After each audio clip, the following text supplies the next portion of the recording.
Qutb Abu Bakar bin Muhammad Assegaf adalah seorang ulama besar yang sangat terkenal, khususnya di daerah Gresik. Beliau lahir di kota Besuki, Jawa Timur pada tahun 1285 Hijriah. Banyak yang mengatakan bahwa Al-Habib Al-Qutb Abu Bakar bin Muhammad Assegaf adalah seorang wali Allah. Bahkan ada juga yang mengatakan bahwa beliau ini adalah seorang wali kutub atau pimpinannya para wali pada zamannya. Saat ada seseorang yang soleh dan kita berhusnuzon atau berprasangka baik bahwa ia adalah seorang wali, maka itu adalah hal yang boleh-boleh saja, karena sesungguhnya seorang wali Allah adalah kekasih Allah atau orang yang senantiasa mendekatkan diri kepada Allah Subhanahu wa Ta'ala. Maka tidak heran jika seorang wali diberikan banyak karomah dan keistimewaan oleh Allah Subhanahu wa Ta'ala, sehingga doa serta ucapan mereka mudah dikabul oleh Gusti Allah Subhanahu wa Ta'ala dan selaras dengan ridho alam semesta. Berikut saya rangkum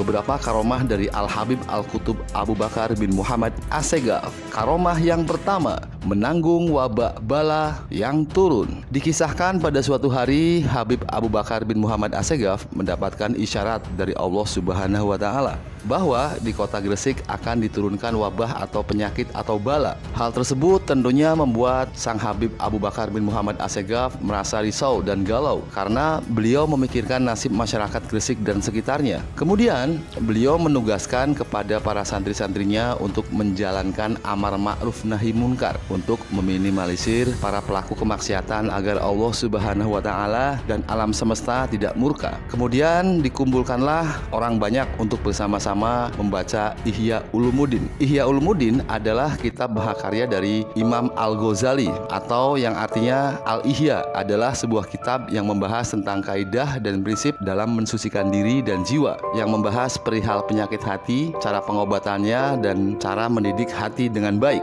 Setelah itu, kemudian Habib Abu Bakar bin Muhammad Assegaf berdoa bermunajat kepada Allah Subhanahu wa Ta'ala. Ya Allah ya Rob, Tuhan semesta alam, saya memohon kepadamu, jikalau wabah atau bala itu tidak bisa dicegah dan akan tetap kau turunkan di kota Gresik ini, maka mohon jangan kau turunkan bala itu kepada mereka semua ya Allah. Biarlah semuanya ditanggung kepadaku. Bala atau wabah yang akan kau turunkan kepada mereka, biarlah aku saja yang menanggungnya. Sesungguhnya engkau maha kuasa atas segala sesuatu.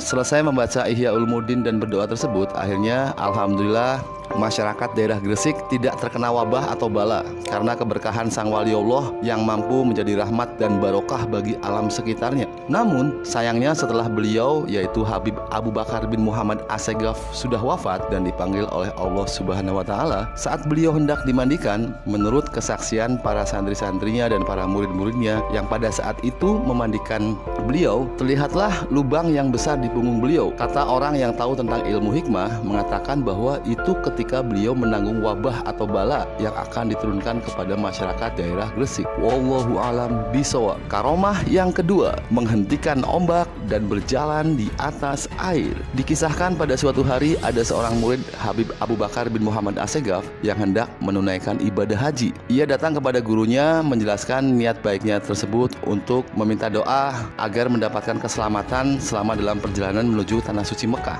Habib Abu Bakar bin Muhammad Assegaf pun merasa sangat senang setelah tahu niat baik muridnya ini akan pergi haji ke tanah suci Mekah. Dengan khusyuk, akhirnya Habib Abu Bakar bin Muhammad Assegaf mendoakan muridnya ini agar diberikan keselamatan dan perlindungan oleh Allah Subhanahu wa Ta'ala selama dalam perjalanan berangkat maupun pulang. Akhirnya perjalanan haji pun dimulai. Pada saat itu, para jamaah haji dari Indonesia tidak naik pesawat terbang untuk berhaji, melainkan menaiki kapal laut dan harus menempuh perjalanan melalui laut yang cukup lama. Murid Habib Abu Bakar bin Muhammad Assegaf ini berangkat dengan menggunakan kapal laut milik pemerintah kolonial Belanda. Di tengah perjalanan, rupanya cuaca alam pada saat itu kurang bersahabat. Kapal laut pun diterpa oleh ombak dan badai yang sangat besar yang membuat seluruh penumpang kapal tersebut merasa panik dan cemas. Mereka semua sangat khawatir. Biasanya di saat genting dan terdesak itu, maka semua orang akan ingat kepada Tuhan dan memohon pertolongan Tuhan. Begitu juga halnya dengan semua orang di kapal tersebut, termasuk sang kapten kapal laut yang merupakan merupakan orang Belanda. Akhirnya kapten kapal laut tersebut meminta semua orang yang ada di kapal itu untuk berdoa, meminta bantuan perlindungan kepada Tuhan mereka masing-masing sesuai dengan agama dan kepercayaan mereka masing-masing. Kemudian sang kapten itu akhirnya menunjuk murid Habib Abu Bakar bin Muhammad Assegaf untuk memimpin doa agar diberikan perlindungan dan keselamatan oleh Tuhan. Kemudian mulailah murid Habib Abu Bakar bin Muhammad Assegaf itu memimpin doa bersama di atas kapal. Dimulai dengan bertawasul kepada orang soleh, termasuk juga bertawasul dengan keberkahan waliullah Habib Abu Bakar bin Muhammad Assegaf. Semoga Gusti Allah melindungi kapal ini dari terpaan ombak badai. Kemudian keajaiban pun akhirnya terjadi. Tiba-tiba muncullah Habib Abu Bakar bin Muhammad Assegaf dari dalam laut, lengkap dengan imamah beliau dan juga sorbannya. Kemudian Habib Abu Bakar bin Muhammad Assegaf itu berjalan di atas air, lalu mengusap kapal itu dengan tangannya. Dan lagi-lagi keajaiban pun akhirnya terjadi lagi, yaitu ombak badai pun tiba-tiba langsung berhenti dan reda. Semua orang di kapal itu menyaksikan dengan perasaan kagum dan terpukau, termasuk kapten kapal orang Belanda ini. Beberapa saat kemudian Habib Abu Bakar bin Muhammad Assegaf kembali menghilang, entah masuk kembali ke dalam air laut atau lenyap menjadi asap. Melihat keajaiban itu secara langsung, kapten kapal yang merupakan orang Belanda ini merasa sangat takjub dan menganggap bahwa murid Habib Abu Bakar bin Muhammad Assegaf ini adalah orang sakti, dan ia memberikan sejumlah hadiah tanda terima kasih telah menyelamatkan kapal itu dari bencana. Sepulangnya berhaji, murid Habib Abu Bakar bin Muhammad Assegaf akhirnya pulang kembali ke tanah air. Kemudian ia langsung menceritakan kisah ini kepada gurunya, yaitu sang Habib Abu Bakar bin Muhammad Assegaf. Kemudian sang Habib pun berpesan kepada muridnya, untuk menghindari pengkultusan, maka janganlah kau sekali-kali menceritakan kisah ini kepada siapapun. Selagi aku masih hidup, maka kau tidak boleh menceritakan kisah ini kepada orang lain. Namun jika nanti aku sudah wafat, kau boleh menyampaikan kisah ini kepada siapapun.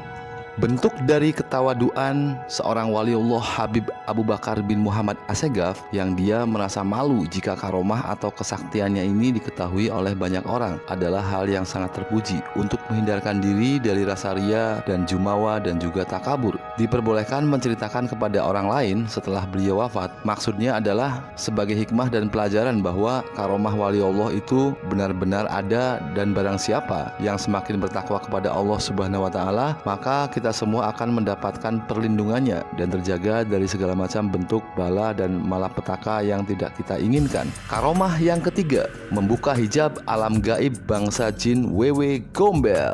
Dikisahkan pada suatu hari ada seorang anak pejabat yang anaknya hilang dan lama belum juga pulang. Kemungkinan karena anak ini dibawa oleh jin gaib Wewe Gombel. Wewe Gombel atau juga disebut nenek gombel adalah sebuah mitos gaib dari tanah Jawa yang berarti roh jahat atau hantu atau sejenis jin yang suka menculik anak-anak. Konon berdasarkan pendapat beberapa tokoh spiritual, mereka menjelaskan bahwa sebenarnya maksud jin gaib Wewe Gombel ini adalah baik, karena biasanya anak-anak yang diculiknya ini adalah anak-anak yang ditelantarkan dan diabaikan atau kurangnya perhatian dari orang tuanya. Wewe Gombel biasanya akan menakut-nakuti sang orang tua si anak tersebut atas sikap dan perlakuannya yang menelantarkan atau kurang perhatian kepada anaknya. Sampai orang tuanya ini sudah sadar, maka barulah Wewe Gombel akan mengembalikan anaknya. Setelah tahu bahwa anaknya diambil jin gaib Wewe Gombel, maka orang tuanya ini merasa panik. Sudah dilakukan pencarian dengan melibatkan beberapa tokoh spiritual, paranormal, dan supranatural, namun hasilnya tetap saja anaknya belum bisa diketemukan.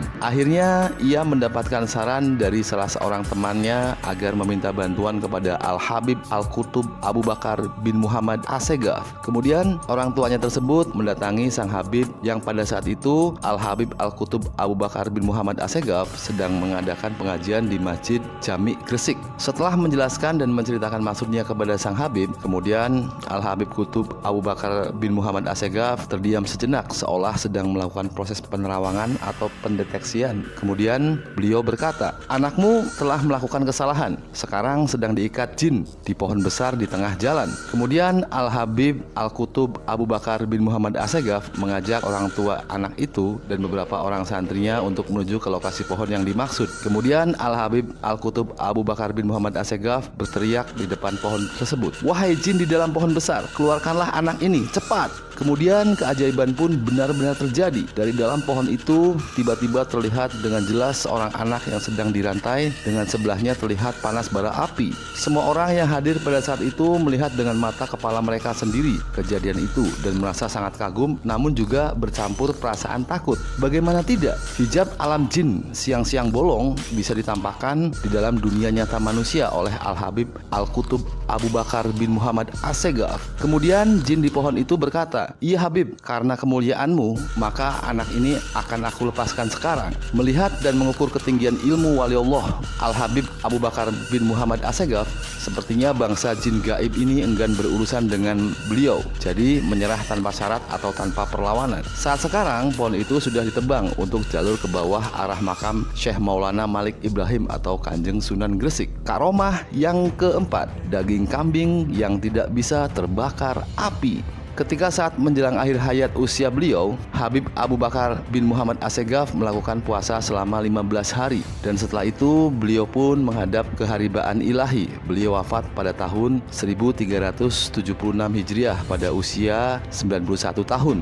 Dikisahkan pada saat itu masyarakat di kota Gresik, khususnya para murid-muridnya dan para santri-santrinya sedang berduka. Pasar-pasar dan jalan pun sepi. Semua sedang sibuk bertakjiah ke rumah Habib Abu Bakar bin Muhammad As-Segaf. Hampir sebagian besar penduduk masyarakat di kota Gresik, mereka berbondong-bondong siap untuk mensolati sang Habib. Kemudian di pasar Gresik yang sudah mulai sepi itu, ada seorang yang mau beli daging kambing. Sang pembeli pun bertanya kepada si penjual daging, "Pak, mengapa pasar ini sangat sepi sekali, tidak seperti biasanya? Dan engkau terlihat terburu-buru, tergesa-gesa, ada apakah gerangan?" Penjual daging tersebut menjawab, "Itu Pak, Habib Abu Bakar bin Muhammad As-Segaf hari ini telah mangkat atau wafat, dan sekarang waktunya untuk mensolati beliau. Ayo kita berangkat, nanti keburu telat," sambil buru-buru menutup lapak dagangannya. Si pembeli berkata, "Innalillahi wa inna ilaihi raji'un. Hayo Pak, mari kita ke sana." Kemudian mereka bersama-sama berangkat pergi menuju Masjid Jami' Tuk Gresik untuk mensolati sang Habib.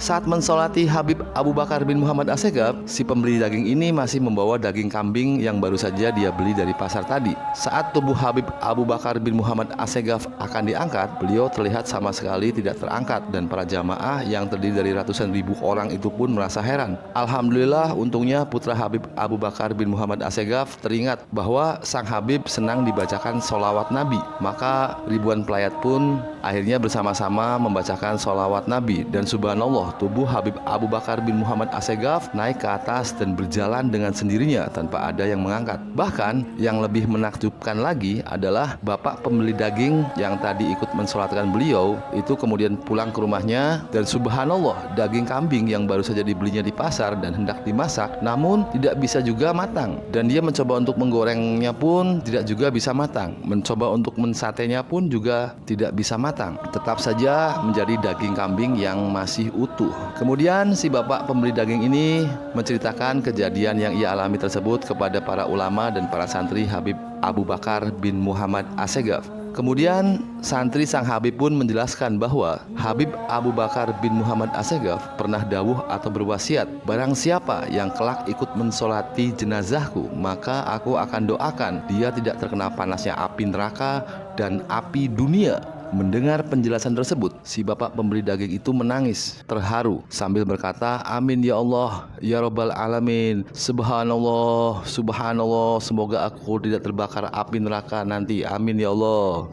Karomah yang kelima, doa yang 70 kali lebih mustajab. Dikisahkan pada suatu hari, datanglah seorang anak muda dari luar negeri, yaitu dari Singapura, untuk sowan atau bersilaturahmi menemui Habib Abu Bakar bin Muhammad As-Segaf. Kemudian saat bertemu dengan sang Habib, pemuda itu berkata, "Wahai Habib, saya sudah banyak mendengar tentang berbagai macam kisah tentang karomahmu. Engkau adalah wali Allah. Setiap doa yang engkau panjatkan pasti akan mustajab dan langsung dikabulkan oleh Allah Subhanahu wa Ta'ala. Maka tolonglah mintakan kepada Allah agar semua hajat-hajat dan keinginanku bisa dikabulkan oleh Allah Subhanahu wa Ta'ala." Kemudian Habib Abu Bakar bin Muhammad As-Segaf bertanya balik kepada pemuda tersebut, "Wahai anak muda, apakah kedua orang tuamu masih ada?" Kemudian anak muda itu menjawab, "Masih ada ya Habib." Kemudian sang Habib berkata lagi, "Wahai anak muda, ketahuilah bahwa doa kedua orang tuamu lebih afdol 70 kali lipat daripada doa orang seperti saya." Kemudian sang Habib Abu Bakar bin Muhammad Assegaf pun menyuruh pemuda tersebut menyenangkan hati orang tuanya dan meminta doa dan ridho kepada kedua orang tuanya. Berdasarkan penjelasan dari waliullah Habib Abu Bakar bin Muhammad Assegaf,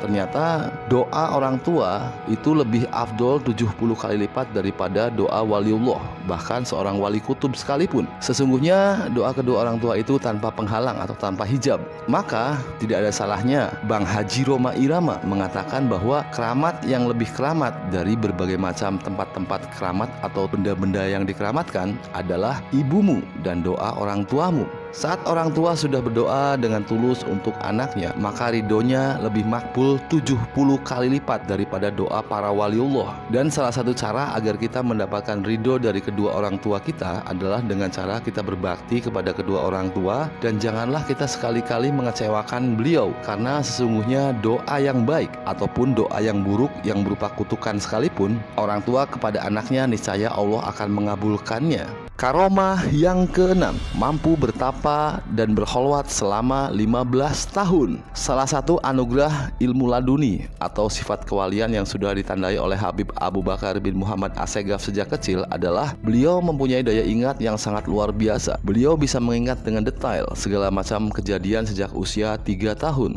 Dikisahkan pada suatu hari saat Habib Abu Bakar bin Muhammad Assegaf sedang mendengarkan khotib sholat Jumat, tiba-tiba beliau mendapatkan ilapat atau isyarat untuk berkholwat atau mengasingkan diri atau bertapa atau bertafakur beribadah kepada Allah Subhanahu wa taala. Sepulang dari sholat Jumat, beliau langsung berkholwat dan tidak mau menemui orang dan juga tidak mau ditemui oleh orang lain dalam waktu yang sangat lama, yaitu 15 tahun. Hingga akhirnya beliau mendapatkan isyarat dari Allah Subhanahu wa taala untuk keluar dari semedi atau dari bertapanya atau dari berkholwatnya dan kembali berinteraksi dengan manusia sekitar. Pada saat menjelang keluar dari berkholwat atau bersemedinya, disambut oleh gurunya yaitu Habib Muhammad bin Idrus Al-Habsyi sambil berkata, "Aku telah berdoa, memohon dan bertawajuh kepada Allah Subhanahu wa taala selama 3 hari 3 malam untuk mengeluarkan Abu Bakar bin Muhammad Assegaf." Kemudian beliau mengajak muridnya tersebut untuk berziarah ke makam seorang waliullah yang masyhur pada kala itu, yaitu Al-Habib Alwi bin Muhammad Hashim radhiyallahu anhu. Dari sinilah menjadi titik awal dan cikal bakal dari kewalian sang Habib Abu Bakar bin Muhammad Assegaf. Kisah tirakat atau bertapa sebagai proses penyempurnaan menjadi seorang wali atau kisah berkholwatnya sang Habib Abu Bakar bin Muhammad Assegaf yang dijalaninya selama 15 tahun ini mengingatkan kita pada kisah wali Allah yang sangat masyhur di tanah Jawa, yaitu salah satu dari Wali Songo, yaitu Raden Sahid atau Wong Agung Penak atau Branda Lokajaya atau Kanjeng Sunan Kalijaga. Sebelum beliau menjadi wali Allah, beliau harus bertapa bertahun-tahun di pinggir kali. Kemudian saat gurunya yaitu Kanjeng Sunan Bonang mendatanginya untuk menyelesaikan tapanya dan mengangkatnya menjadi wali Allah yang bergelar Kanjeng Sunan Kalijaga. Yang mungkin menjadi pertanyaan adalah bagaimana cara makan dan minumnya seorang wali Allah seperti Habib Abu Bakar Muhammad Assegaf atau Kanjeng Sunan Kalijaga saat bertapa atau berkholwat. Bagaimana juga cara mereka sholat dan lain sebagainya. Namun yang jelas kita hanya bisa berhusnuzon mereka adalah seorang wali Allah, seorang wali yang insya Allah akan tetap menjalankan syariat dan kewajibannya sebagai seorang muslim yang sangat taat. Hanya Allah yang maha tahu. Karomah yang ketujuh, diperlihatkan gambaran surga. Dikisahkan Habib Abu Bakar bin Muhammad Assegaf mempunyai seorang murid dari kota Malang yang bernama Al-Muhaddis Al-Haber Al-Habib Abdul Qadir bin Ahmad Bilfagih. Ketika hendak pulang ke kota Malang, beliau dipesankan oleh sang guru agar membawa anaknya jika hendak kembali ke Gresik untuk menimba ilmu. Beberapa hari kemudian, Al-Habib Abdul Qadir Bilfagih dan anaknya pergi ke Gresik untuk belajar dan menimba ilmu tentang agama Islam. Ketika sudah sampai di rumah Habib Abu Bakar bin Muhammad Assegaf, ia memperkenalkan anaknya tersebut yang bernama Abdullah bin Abdul Qadir Bilfagih kepada sang Habib selaku gurunya. Kemudian anak tersebut ditanya oleh Habib Abu Bakar bin Muhammad Assegaf, "Maukah engkau kutunjukkan alam surga beserta isinya? Dikarenakan hatimu yang masih bersih ini, dan lihatlah ke atas langit itu." Ketika sang anak yaitu Al-Habib Abdullah Bilfagih melihat karomah beliau dengan izin Allah Subhanahu wa taala, maka surga kelihatan dengan mata secara zohir dan dengan kasat mata. Tapi seketika itu Al-Habib Abdullah langsung jatuh pingsan karena tak tahan untuk melihatnya. Seorang anak kecil yang hatinya masih bersih dan masih polos kadangkala bisa melihat tabir alam gaib. Bahkan seringkali kita mendengar tentang kisah-kisah bahwa anak kecil mampu melihat keberadaan bangsa jin atau bahkan malaikat sekalipun. Wallahu a'lam bishawab. Kisah-kisah dari karomah waliullah yang sangat luar biasa adalah salah satu tanda-tanda kebenaran agama Islam. Dan dengan kita mengenang tentang kisah-kisah ketauladanan para waliullah dan senantiasa bertawasul dengan membawa nama-nama para waliullah yang mereka merupakan orang-orang yang soleh yang menjadi kekasih Allah, maka insya Allah segala macam bentuk hajat dan keinginan kita semakin mudah untuk bisa diijabah dan dikabulkan oleh Allah Subhanahu wa Ta'ala. Karena sesungguhnya karomah waliullah tidak pernah putus kendati sang wali tersebut telah wafat.